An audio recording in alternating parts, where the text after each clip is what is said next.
Ya sale como que está grabando. Sí, ahora sí. Ok, Comienzo de nuevo ahora. sí. ¿Me escuchas?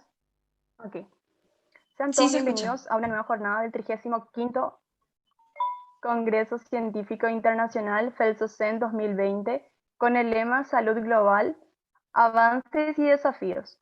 En la jornada de hoy contaremos con la charla magistral denominada Realidades del Control Prenatal a cargo de la doctora Emperatriz Rosó, quien es médico cirujano egresada de la Universidad de los Andes, Extensión Táchira, Venezuela, residente del primer año en el posgrado de Obstetricia y Ginecología del Hospital Central de San Cristóbal de la Universidad de los Andes, diplomado en emergencias médicas hospitalarias, diplomado en cuidado estético, exdirectora del Comité Permanente de Atención Integral en Salud de la Federación Latinoamericana de Sociedades Científicas de Estudiantes de Medicina, CEPAIS, FELSOCEM, ex Comité Ejecutivo de la Federación Latinoamericana de Sociedades Científicas de Estudiantes de Medicina, FELSOCEM, actual asesora de la Federación Latinoamericana de Sociedades Científicas de Estudiantes de Medicina, FELSOCEM, actual comité revisor de la revista de Ciencia e Investigación Médica Estudiantil Latinoamericana de la Federación Latinoamericana de Sociedades Científicas de Estudiantes de Medicina, CIMEL, FELSOCEM. Agradecemos a la doctora Emperatriz Rousseau por su colaboración y aporte en nuestro magno evento científico. A continuación, damos inicio a la ponencia. Buenas tardes. Ante todo quiero agradecerles a ustedes, comité organizador y FELSOCEM, por tomarme en cuenta para ser disertante de este evento. Mi nombre es Emperatriz Rosso y soy residente del posgrado de Obstetricia y Ginecología del Hospital Central de San Cristóbal. El día de hoy les traigo la charla de realidades del control prenatal en vista de que es un tema de gran importancia que muchos médicos dejan de un lado al momento de laborar en el área rural. La OMS tiene un sueño, el cual es tener un mundo donde todas las embarazadas y todos los recién nacidos reciban una atención de buena calidad a todo lo largo del embarazo, el parto y el periodo postnatal. Sin embargo, cerca de 303.000 mujeres y adolescentes fallecieron en el año 2015 a causa de complicaciones durante su embarazo o en el momento del parto. El 99% de las defunciones maternas ocurre en entornos de escasos recursos y las mismas pueden ser prevenibles.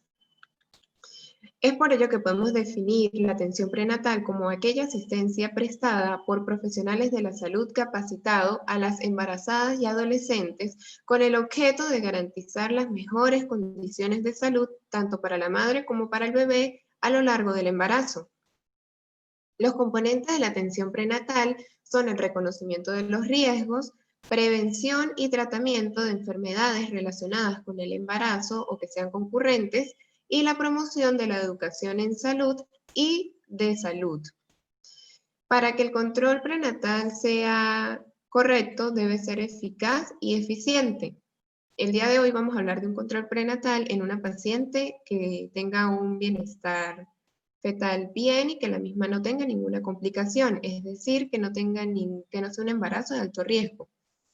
Para que el mismo sea eficiente debe contar con las siguientes características. Debe ser precoz, debe ser periódico, integral y de amplia cobertura.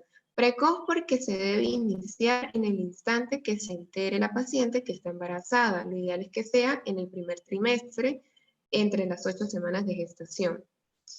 Que sea periódico, esto depende del tipo de embarazo. Dependiendo del tipo de embarazo, sería la secuencia de las consultas. En Venezuela tenemos un esquema el cual indica que debe ser mínimo 6 consultas de control prenatal. Integral porque debe promover la educación, protección y rehabilitación de la salud de la paciente, y de amplia cobertura en vista de que el control prenatal debe ser llevado hacia todas las pacientes que estén gestando. Entre más pacientes se abarquen hacia el control prenatal, disminuimos las tasas de morbimortalidad tanto materna como fetal. La consulta prenatal podemos dividirla en 3 fases. La fase 1, que es la evaluación inicial, que es aquella que incluye las consultas y la periodicidad de las mismas. La fase 2, que es en la que identificamos el riesgo de la gestación, si es una gestación de bajo riesgo o de alto riesgo, y la fase 3, en la que decidimos la conducta que vamos a seguir. La fase 1, que es de evaluación integral. Aquí vamos a ver las visitas del control prenatal. La primera visita, que lo ideal es que sea antes de las 14 semanas de gestación, en ella vamos a realizar la anamnesis. En esta anamnesis debemos incluir lo que serían los datos de la paciente, su nombre, su apellido, la edad, a qué se dedica la misma, el estado civil, el motivo de consulta, la enfermedad actual, ¿sí? La evaluación en general de la paciente, estimación de la edad gestacional y de la fecha probable de parto, y vamos a solicitar los exámenes de rutina. Entre la anamnesis, aparte del motivo de consulta y la enfermedad actual, vamos a tener lo que son los antecedentes personales de la paciente, si sufre de alguna enfermedad, qué tipo de enfermedad es, si es alérgica a algún medicamento, si ha tenido algún antecedente quirúrgico, y hacer énfasis en aquellos antecedentes quirúrgicos que sean en el área abdominal. Entre los antecedentes familiares, saber si lo que es su padre, su mamá, sus hermanos tienen algún tipo de enfermedad, o si alguno de sus hijos también tiene alguna enfermedad. Entre los antecedentes ginecostétricos vamos a preguntarles a las pacientes a qué edad se desarrollaron, cómo son sus ciclos menstruales, si son regulares, irregulares, cuántos días duran y cada cuántos, si le duele el vientre o no, cuando le viene el periodo, si utiliza algún tipo de anticonceptivo, bien sea oral, implante subtérmico, dispositivo intrauterino, si es alguna inyección.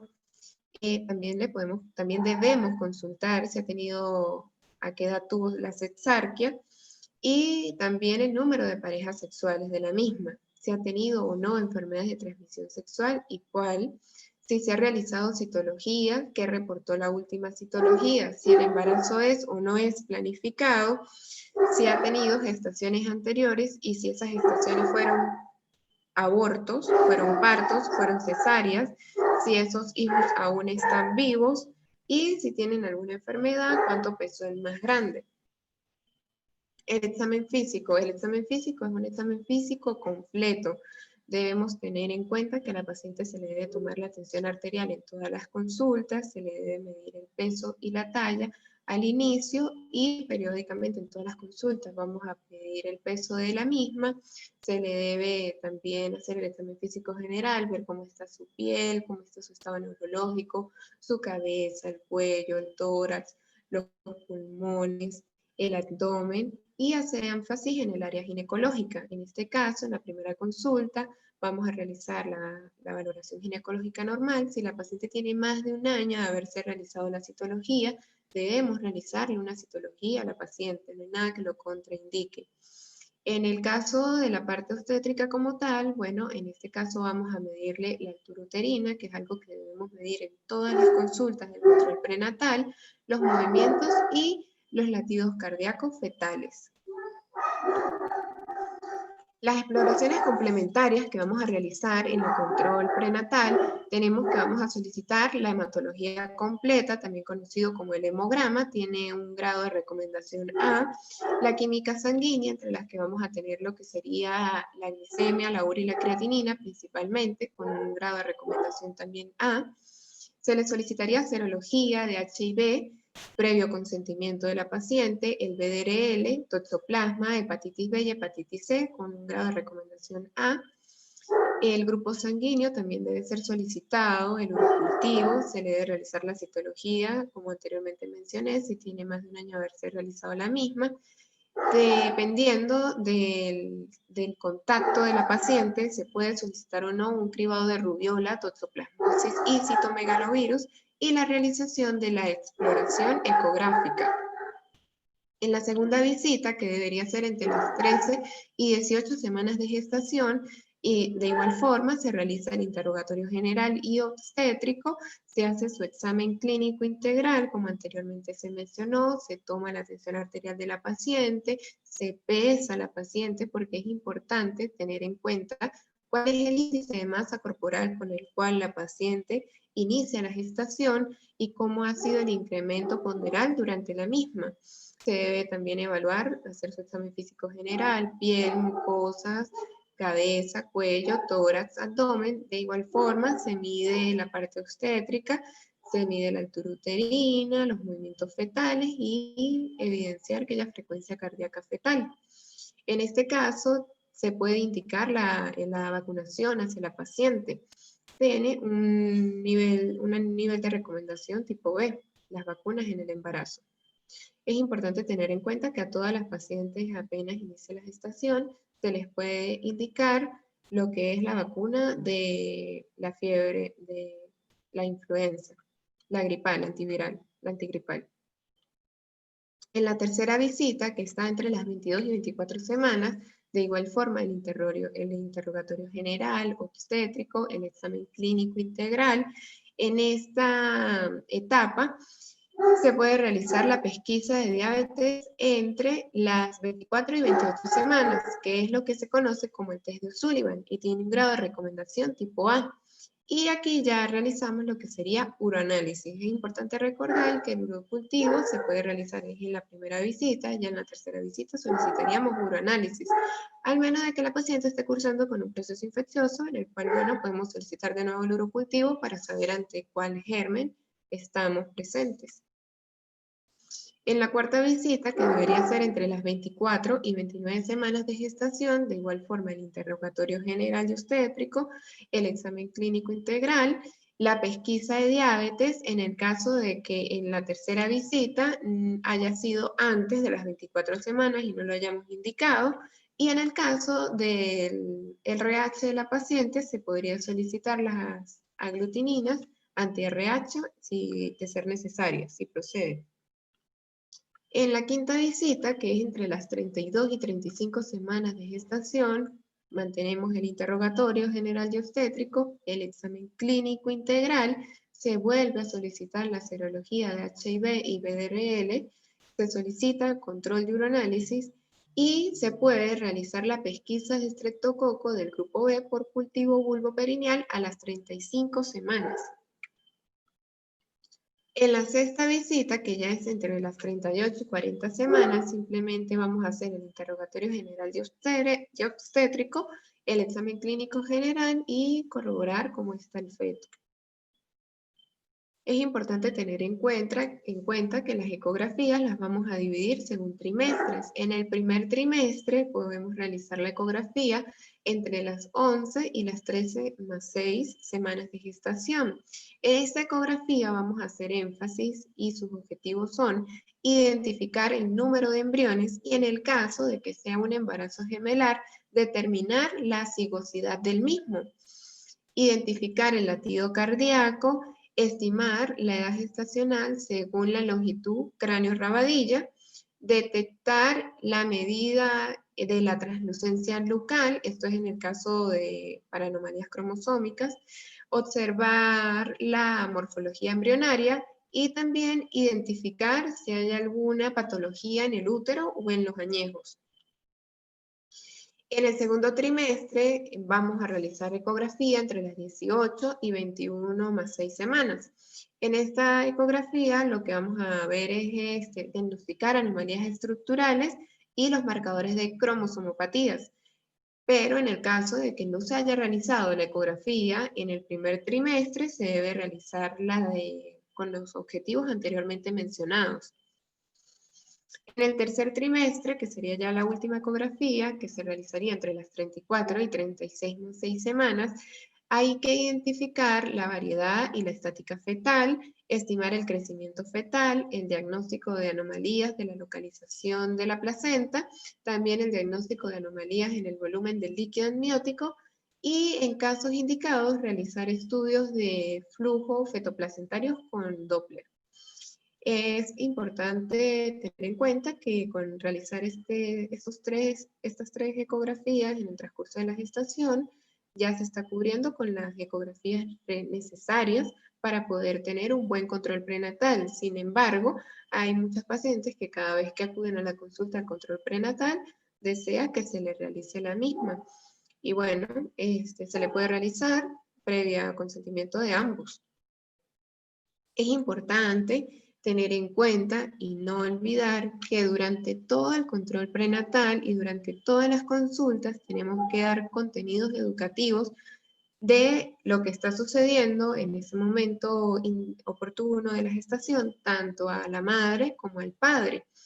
Evaluar también la vulnerabilidad de riesgo que pueda tener esa paciente ante cualquier otra enfermedad y indicar también lo que serían los suplementos con hierro, ácido fólico, calcio si lo requiere la paciente y bueno, dependiendo del tipo de gestación, ver qué otro suplemento puede ameritar la misma. A continuación les presento un cuadro que me pareció muy completo, es un cuadro resumen de lo que serían las acciones a realizar durante el control de gestación de un embarazo normal. Como les estoy comentando, el día de hoy hablamos solamente del control prenatal normal.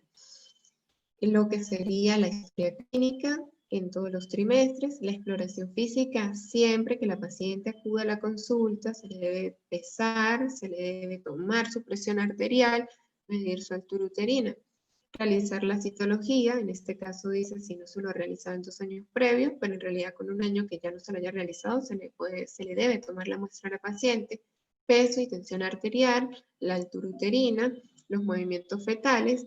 En este cuadro, bueno, dice lo de los movimientos fetales negativos tal vez en el primer trimestre, en la primera consulta, en vista de que lo ideal es que nosotros estudiemos eso mediante las maniobras de Leopold y lo que sería también escuchar mediante el estetoscopio, escucharlo mediante el pinar y a partir de las 20 semanas de gestación se puede auscultar en algunos fetos.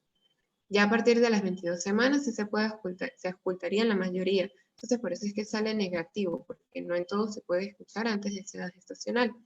La analítica indicada, como la hematología completa, las químicas, cuando se debe indicar lo del tipiaje, los cultivos de orina o el uroanálisis control, en este caso los cribos de diabetes, las ecografías y siempre debemos mantener informadas de lo que está ocurriendo y de cómo está evolucionando ese embarazo, qué está sucediendo en la barriguita de esa mamá, a la mamá y a su respectivo acompañante. En la fase 2 debemos identificar el riesgo de la gestación para saber cómo actuar ante las mismas. Es importante tener en cuenta, o por lo menos así se maneja aquí en Venezuela, que sería, tenemos el medio de salud público y el privado. En el público se puede realizar control prenatal en lo que serían los ambulatorios, los rurales tipo 1, tipo 2, tipo 3, y ya el hospital tipo 4, que es donde yo laboro, se vería la consulta del control prenatal, pero en las pacientes que cursan con altos riesgos obstétricos. En los anteriormente mencionados se ve esta consulta prenatal normal. Y allí es donde debemos utilizar estas fases de evaluación para saber clasificar el riesgo del embarazo que estamos evaluando y saber si podemos seguir llevando su control o si debemos derivarlo a otro centro asistencial. Aquellos embarazos que son de bajo riesgo son aquellos que tienen condiciones óptimas para el bienestar tanto materno y fetal. Y ya aquellos de alto riesgo serían, por ejemplo, el tipo 1, en aquellos donde hay buenas condiciones de salud, pero hay factores epidemiológicos y sociales que hacen que el mismo ya sea de alto riesgo. Ejemplo, lo que es el índice de masa corporal, que las pacientes sean la cantidad de gestas que ha tenido las pacientes, el nivel socioeconómico, con la que se dedica la paciente. El tipo 2 es aquellas en las que hay buenas condiciones de salud, pero hay antecedentes de patología, bien sea ginecostétrica o general, en aquellas pacientes que a lo mejor sean hipertensas, que sean diabéticas, que tengan riesgo de inmunización, en ese tipo de pacientes. Y ya el tipo 3 es aquellas pacientes que están cursando con patología ginecológica y obstétrica y asociada a una patología general. ¿Qué debemos realizar o cuáles son los criterios de referencia de ese tipo de las pacientes que no podemos controlar normalmente en un ambulatorio tipo 1, tipo 2 o tipo 3? Es aquellas que ya cursen con algún criterio de alto riesgo. Una vez identificado algún criterio de alto riesgo, la embarazada debe ser referida para una evaluación de segundo nivel de atención, donde ya hayan especialistas y equipos más avanzados que los que tenemos en nuestra institución. La fase 3, que sería la de la conducta a seguir. En esta fase, dependiendo del estado de la paciente, podemos decidir si ya la misma cursa o no con criterios de hospitalización, qué tratamiento debemos de llevar a cabo para la misma y los procedimientos con los familiares. Debemos explicarle a los mismos qué es lo que se va a realizar, qué es lo que está aconteciendo, cuál es la conducta a seguir y que ellos estén educados sobre el tema. Muchas gracias por su atención.